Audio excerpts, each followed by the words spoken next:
Every so often, there is a moment in time that has the potential to change everything. This is one of those moments. You just simply replace I can't with how can I.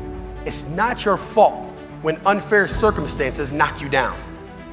But it's always your responsibility to pick yourself up, dust yourself off, and move yourself forward. If you're going to think like MacGyver, if you're going to switch from I can't to how can I, say yes, yes?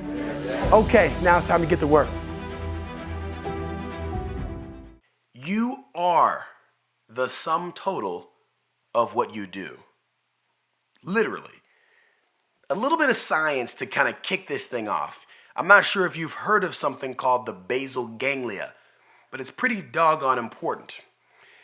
Now, the basal ganglia, we don't want to get too sciencey, right? It's not what this is about, but I want to let you know that the basal ganglia is an area inside of your brain. This is where habits are formed. Making decisions takes a lot of energy. This is a theme that you're going to hear me talk about all the time, about how making decisions and your ability to make decisions is a superpower. Well, making decisions is very, very, very taxing on your brain. So the basal ganglia is always looking for ways to save energy. And so they're looking for ways to create habits. Keep this in mind though. Basal ganglia doesn't care if it's a good habit or a bad habit. That's not their job. Their job is to look for patterns. And these patterns are called something called the habit loop. There's 3 parts to a habit loop. There's the cue, and that's that trigger that says, okay, this is what we're doing. And then there's the routine. Now, the routine can be physical, mental, or emotional. And then there's the reward. And this area is where your brain decides if it's worth remembering. And this is all about repetition. Again, it's not about quality in this regard. It's about quantity. Are you doing the same things over and over and over again? If you are, if you start to form these patterns, your basal ganglia picks up on patterns. They don't care if they're good ones or bad ones. They're like, yes, that's what we do. So the basal ganglia is storing all these habits up, and they're formed over time. Like it's not like it happens overnight, right? This is a long time coming. These things happen over time, and you start to build these habits. And if you're thinking, they're going, well, I'm not sure that I'm creating them. Oh, you are creating them. You don't know. It's not like your brain sits there and says, hey, I'm about to create a habit. Hope it's cool. Here's what it is, and here's where it's stored. It's just a thing. And they're all around you. You probably don't even notice a lot of the habits going on. Like, for example, when your alarm clock goes off in the morning, do you crave the reward of the good feeling after a run, or when you hit the snooze button?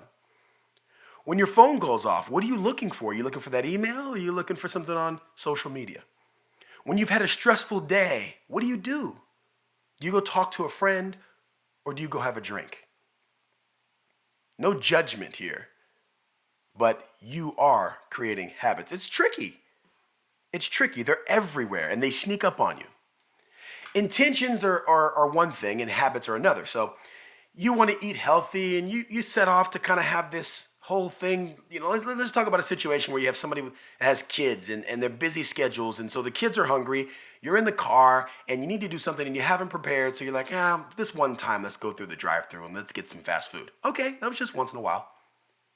And then that cue shows up again. Busy schedule, kids in the car, they're hungry, you don't have time, and you do it again. So it goes from every now and then to once a month. Once a month turns to once a week. And next thing you know, you're taking your little kids through the drive-thru every single day. Now, you didn't set out to do that. That is your basal ganglia. A craving, it's not just saying, oh man, I really could use a slice of pizza, or I really want a hamburger. It also has everything to do with your routine, your reward. The craving is when your brain, after a cue happens, your brain starts to expect the reward before you've even done the routine. That's when you know a habit is kicked in. Habits are everywhere. So these fast food companies, they are super consistent with how things look. They try to be consistent with what the employees say, how you're treated. These consistencies are what help you create habits, and they want to trigger your habits. They are the cue. Casinos, they're really good at this. That sound that you hear at the casino, that smell, the lighting, the oxygen, the feeling you have, everything is manufactured to trigger the habits. And hopefully for them, they want the habit is that, hey, you're going to go give them some money. Now you're probably thinking too, like, okay, well, which one of these habits do I have? Like, which ones am I falling victim to, right? They're not all bad. It's not like every habit is bad. You have good habits and you have bad habits. Now is probably a good time to take inventory. Hopefully you're thinking about that right now and go, oh man, okay, I got some habits that I like, some habits that I don't like.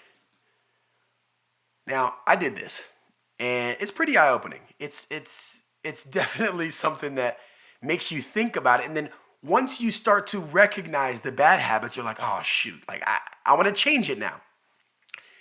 First, I'm going to tell you right this second that it is not easy. Changing a habit is very, very, very, very difficult. But lucky for you, I'm going to give you the game plan, the tried and true proven game plan to change your habit. Here's how it goes. If you want to change a habit, you have to keep the same cue. The cue shouldn't change. You keep the same reward. The reward shouldn't change. What you change is the routine. Same cue, same reward, different routine. That's the trick. Yes, it is that simple. No, it's not that easy. Let me give you some more.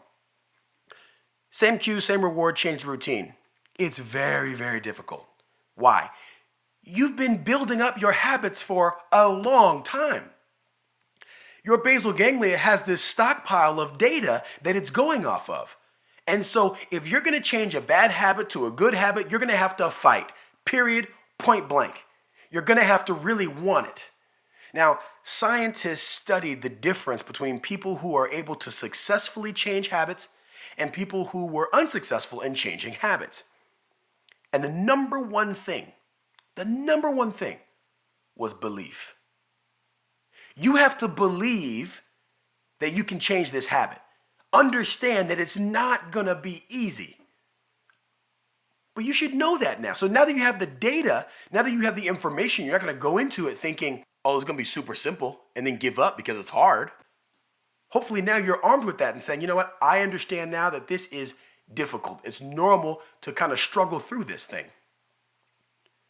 Couple of points. Really, you have to really understand the habit loop. So start journaling. That's the first thing. Start journaling. Not only just take inventory, but really understand and make sure that you really know what the cues are and what the rewards are and what the routines are. Make sure you understand that. And again, keep the cue and the reward the same. We're going to replace the routine. You've got to believe. You have to make sure that that belief is there. If it's not, well, look, the odds are against you already. And then if you don't believe, I just told you, scientists studied folks, and the ones that didn't believe couldn't change. So if you don't believe you can change it, then don't even try it. Just skip to the part where you don't change. A tactic that you should use is recruit others. Like tell your friends and tell your family members, tell people important to you, people you spend time with in your life, about the habits that you're looking to change. Tell them, if you feel comfortable, tell them about the cues. Tell them about the rewards. Tell them the routine that you're trying to change. And this is really important. One routine at a time. I know it's tempting, right? You're like, oh, I bite my nails, I drink too much, I gamble, blah, blah, blah, blah. No. You got to pick something and you got to focus on that one thing. Once you successfully change one habit, it becomes easier to change the others because your belief gets stronger because now you know that you can do it. So you go from belief to, hey, I recognize a pattern. Actually, it's funny, your basal ganglia is creating this pattern of belief for you to create more abilities for you to change habits. This is great. You got to know this too, that all habits are not created equal. Some habits have the potential to help you change other habits easily. Now, these are called keystone habits, and I'll give you I'm not sure if this is like a dictionary definition or the definition I got from The Power of Habit by Charles Duhigg. It says, habits that spark chain reactions that help other good habits take hold. Yeah, it's definitely not a Webster's dictionary, but this is what a keystone habit is. Habits that spark chain reactions that help other good habits take hold. So yes, these are the ones you want to focus on. I'm going to give you an example from business, it's pretty interesting. There was a guy, his name, Paul O'Neill. Now, Paul O'Neill took over this company called Alcoa. Now, at the time, Alcoa was struggling. They made aluminum products, and the company wasn't doing well financially, so they brought him in. They thought he was crazy. Here they are, not profitable, and his number one initiative was safety, and he was serious. So what he did was he created a habit loop for the entire management team. Whenever there's an injury, the plant manager must report it to me within 24 hours personally, and they have to submit a plan on how they're going to fix it. If they don't do this, you're fired. And he fired some really good plant managers. So the cue is an injury. The routine was send them a report within 24 hours and write them a plan personally. The reward was that only people who embrace this are people who got promoted. And everybody wants to get promoted. So this was the reward. So what was the outcome?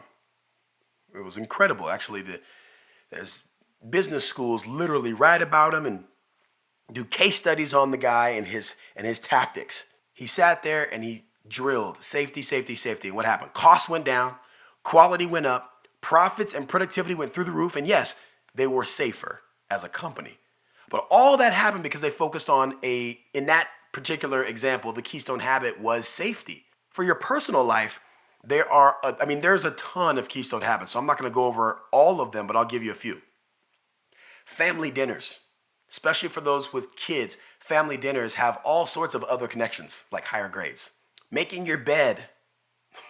Yes, making your bed. That's actually one of the most powerful keystone habits. It's connected to all sorts of stuff. Exercise regularly. That's a no-brainer. Keep a food journal. People that keep food journals are twice as likely to lose weight than people that don't. Make a daily routine. Morning meditation. The list goes on and on. You get the idea. Pick one of those and go for it. See what happens. All right, what else we need to talk about? I already gave you the whole scoop. There's nothing. Oh, one more thing. This is a big one, actually.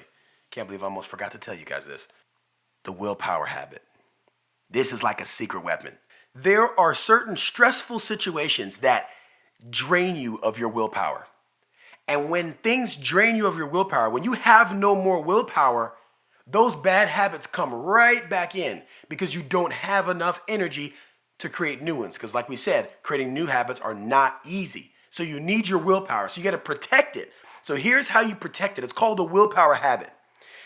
Stressful situations happen in any and every facet of your life. People that have retail jobs have stressful situations, maybe at home, in sport. It doesn't matter what it is, but you know what they are. So before we talked about inventory, well, take that inventory, understand what those stressful situations are, and then I want you to create a game plan of how you're going to deal with it. The reason these stressful situations are so draining is because it puts you in this state of rapid decision making. You're bouncing decisions around in your brain so rapidly that your energy is just. So if you already know what you're going to say, you already know how you're going to react, you're predicting the shitty thing that somebody's going to say to you at work, or you're predicting the stressful thing somebody's going to say to you on the street. Whatever it is, you're going to already have a plan in place so that when it happens, that's the cue. Crappy thing happened, boom, cue. Routine. All right, we drilled this. This is what I'm going to say. And this is what I'm going to do. Sweet. Reward. Now, there's all sorts of rewards. But one is just relief. Hey, I feel this is great. I didn't get my energy drained. This is awesome. Protect your willpower with a willpower habit. Huge. You know who does this is Starbucks. They do this. They actually drill these things. You know, there's always the guy that's like, oh, my macchiato latte is wrong, or you spelled my name incorrectly, or you hurry up, I got to get to work. Their employees drill this beforehand. You need to do the same thing.